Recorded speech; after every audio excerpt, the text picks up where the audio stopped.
welcome back to my YouTube channel. This is Shireen Kapoor. As you know, you are on my YouTube channel wherein I discuss a lot about immigration, general business migration trends.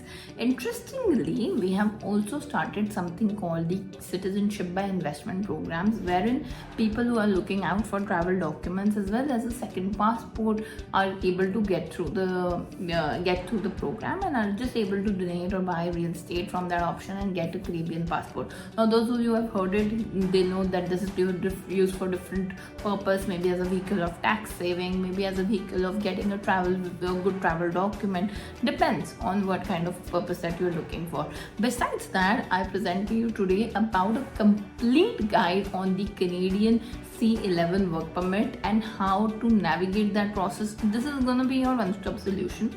All my tips, tricks, everything are going to be in here in this video. Watch this video till the end because you will get a lot of insights about this program, how this program actually works, if this program really works for people who are in the job sector or in the entrepreneurial side, and if at all we are trying to prove something to the government, then how we can do it with proper documentation.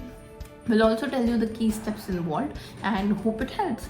If you like such content and if you like my content in terms of making I vlog also, I have some daily vlogs and you can follow me on Instagram. I put a lot of daily reels as well for short information, but YouTube is obviously family. And if you like such content or if you really want to help me reach out to you, give you real insights as a lawyer, I am very happy to do that. But just to encourage me, like, subscribe and comment if you have any on this channel.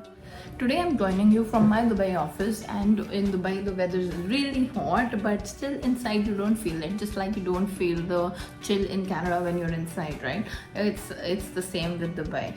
But we are such species who know what the weather is going to be, still complain. That's human species and that's our basic trait. But anyhow, besides the weather and everything, Dubai and our office in Dubai as well as Canada, it's really a very interrelated operations that we have, because a lot of our clients are based outside and we want to reach out, meet in person, and people just the feel of meeting somebody in person is different than meeting somebody on Zoom, right? So my agenda for being here is all the expat community as well as the community in Gulf, even to reach out to India, Pakistan is just so central. So let us first understand that why this C11 was created. What exactly is this? So basically, Canadian government said that, hey, business owners, self-employed people, entrepreneurs, I want to make your life easy to come to Canada, but I don't want Canadian immigration to be saturated like it is in terms of student visa. I don't want that, the Canadian immigration sort. They said that let's make out a program in which we give people, entrepreneurs, self-employed people, investors, some kind of work permit for them to federally come anywhere they want to open or buy a business anywhere they want to, run it for 12 months and then apply for PR. Now what this does is this fulfills two purposes. For you, it fulfills the whole life and feel in Canada, how it is, how you're gonna work, what is the business gonna do for you. It's just gonna be a very smooth transition for you. You are not coming with a permanent mindset. A lot of it is dependent on your mindset. If you pack up everything and come to Canada, and then if you don't fulfill your immigration or business goals, it's frustrating. Believe me, I've seen clients, they get frustrated later, and I always say that I told you, right? I guided you through the fact that don't pack up everything in the first go and just leave everything, shut everything and come to Canada. Be open-minded and be a visionary. In terms how you can do that is that get this work permit. Be it whatever means, be it starting a business in Canada, buying an existing business or franchisee in Canada. We help in both the things. I can help you both the things very sharply. If you want to pick up any of that, get a work permit to Canada, eventually apply for permanent residency after 12 months. In this 12 months, your transition to Canada will be so smooth. You will be able to understand the culture, the financial, the economic situation there, the housing market there. Everything will be just so smooth for you. Because when you don't understand the market first, you cannot be a good business. immigration, no matter even if you are a good entrepreneur in your home country, but you have to understand the law of the land in order to run operations there, in order to make some money there, right? So this is the whole intention of the C11 work permit.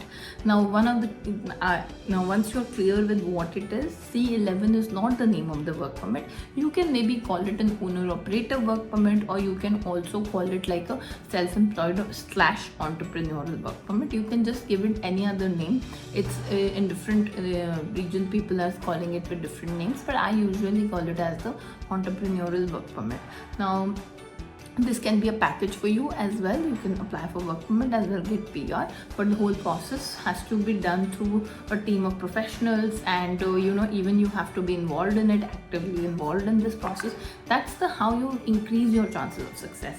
Once you're thinking that, okay, this consultant or lawyer has told me that everything is gonna be smooth, then this is your mistake, because if anybody says that 100% case is gonna go through, you're gonna reach out, no, you're gonna reach Canada in certain time, it's not possible. We can give you a certain tentative timeline, but if I say it's 100% success, it's a red flag. Believe me, you have to be smart enough to understand that what you have to pick, even from the advisory, and what you don't have to pick.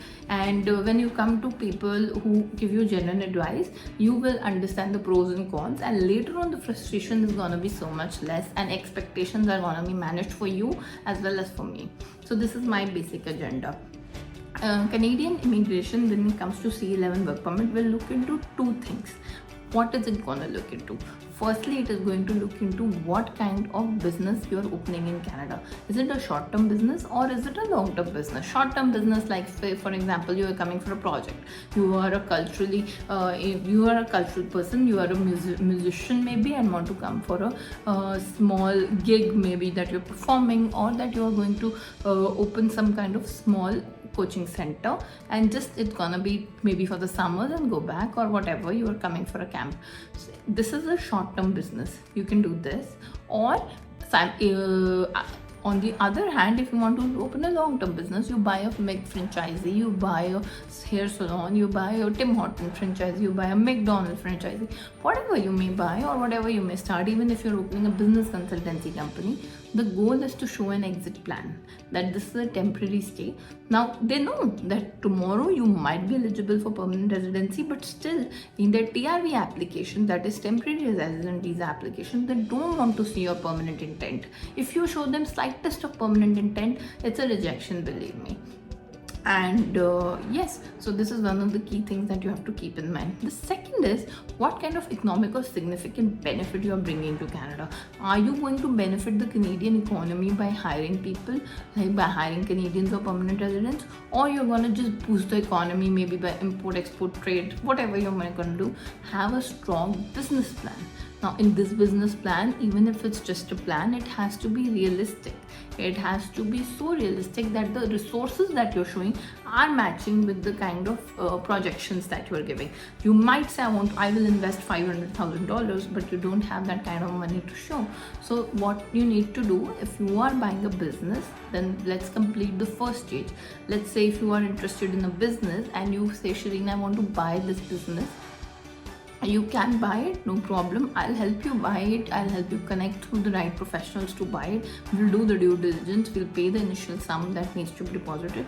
Based on that, we will apply for the C11 work permit. And once you land in Canada, we get you final permanent residency after running operations and doing the complete transaction. But what if what if you're starting a business? What you need to do? You need to execute some parts of the business plan. Merely saying that this is the business plan and give me work permit, no. If you were a Canadian government officer, you wouldn't also, right? You would at least want to see intention, because we know that people just misuse programs, and when they are abused and misused, that is when they close. So this is one of the two of the main important criteria that is going to be checked in your application. One tip that I gave you that you might have missed is that have a strong exit or transition plan. Now, even if the C11 is just an LMI exemption code, the lens is like C11, like an LMIA only. Whatever documents you are showing in LMIA, it's like a mini LMI application, I call it, and a mini owner operator application back then, before 2021. So this is the kind of proof that you have to give. Now, in terms of documentation, what you can give, Firstly, your future documents, that is your Canadian incorporation, lease agreements, whatever possibility documents you can give. Even if you found one contract over there, why not give that? If you have kept any employee prior to coming to Canada, give the tax documentation for that. Have a strong business plan. Make sure you have the right financial ability to carry forward this business. If this business is being opened in a rural area, how it's gonna not affect the rural community, how it's gonna be progressive for them. See, it's all about Canada and Canadians in terms of the law. Law simply says it should provide significant benefit. How this community will benefit is your key resource. Now, what you can do to prove that? Give provincial attestation letters, get community letters. I mean, there's a lot many things that I can think from my experience, which I have provided in my clients' cases, wherein I definitely say that, okay, this case, particularly if it's opening in downtown, and maybe downtown Toronto or downtown Vancouver, you're opening a business consultancy. My focus is not on getting letters from rural community. My focus is getting letters from business groups, business networking groups, wherein the client is able to say, the business networking groups are able to say that yes, hey, this person is actually doing good business from outside Canada, and we think that this person will provide some benefit to the Canadian economy. How you do that, how you trade that, is the mastering of this particular program that we have done over a couple of years. Now, this is my key tips and tricks to navigate the C11 work permit. Now, let's talk about ownership of this work permit. What kind of ownership are we looking at? Ownership that the law says is you should at least have 50%. Now 50% means there can be two owners and both can get permanent work permit and then followed by a permanent residency, no problem. But if there are four, then how are you going to navigate this? If there are four owners, maybe four brothers are buying one business, maybe two people are buying one business, right? If two people are buying one business, I can do individual C11 applications, no problem, but my threshold for each one would be depending on their profile. My skills for each one would be depending on their experience, right? But if there are four, what I'm gonna do? My strategy for four is two are gonna C11, but as long as they're holding the majority. And if they're not holding the majority and they're just say 25, 25, 25, then four of them wouldn't be able to possible. Better is to have one person on a 50% ownership and rest two maybe on 25, 25 or rest 3, 4, whatever based on that. So that one person can go there, run the operations and call the others on an employee LMIA. LMIA is required for calling a foreign national as an employee. So this is the process we are going to follow. Now, depending on, it's almost like coming to a doctor, asking for an advice and saying that, hey, I have this issue and I want this medicine. And the doctor says, no, I don't think you have this issue. I think you have all these issues and we need to work around this. So this is what at least our firm does, is like, especially in terms of my practice, I completely follow this. Even if you come up with suggestion for me, Shireen, I want to do starter visa only, I look at your profile holistically. I see the success and failure ratio of everything, what is possible, and then guide you through. Now this is very important, because if you tell a lawyer what needs to be done, then that's wrong. You have to actually listen to the experience of the lawyer, and this is going to be helpful for you. Believe me, it's not worthy of giving we can take care of your opinions, but not strictly following that, and you have to be open-minded to that advice, because that is coming from experience. Like, you are doing particular trade day in and day night. We as lawyers and consultants are doing that trade day in and day night, and we know that this can be an AI-based rejection. If this is AI-based rejection, this needs to be done. This can be a human rejection, this needs to be done. So complete different situations will have different goals, right? So once your groundwork, everything is done, your documentation, which is the main part, is ready, apply for this work permit. Don't forget the need, even if you are coming for a permanent intent role, still have the temporary role headings very strongly sorted, especially your home ties, documents, everything. All this is going to play such a big role in your approval success. There are a lot of cases which go to federal court decisions also, and as lawyers we put it in our submission letters about those precedents as well. So there's a whole lot of thing that as a counsel we will also do, but as the applicant you also need to do, maintaining LinkedIn profiles, etc. I mean, there's a whole list of doing those things, right? So in order to get this success, And if you're looking out to buying an option of business, I have this whole series here on the screen of buying a business in Canada, but I will also make very soon a video on buying a franchising in Canada and how we help you go through that process. What are the things you need to look at and what are the things you need to take care. So make sure you stay tuned to my channel, like, subscribe and share. As well, stay tuned to the social media handles, because a lot of content now comes in the form of short reels as well. So thank you for watching, and if you have any other comment in mind when it comes to Canadian immigration, leave it in the comment section. I'm trying to carry forward and make such more videos, and if you have any topic of interest, I'll be happy to do it. Thank you.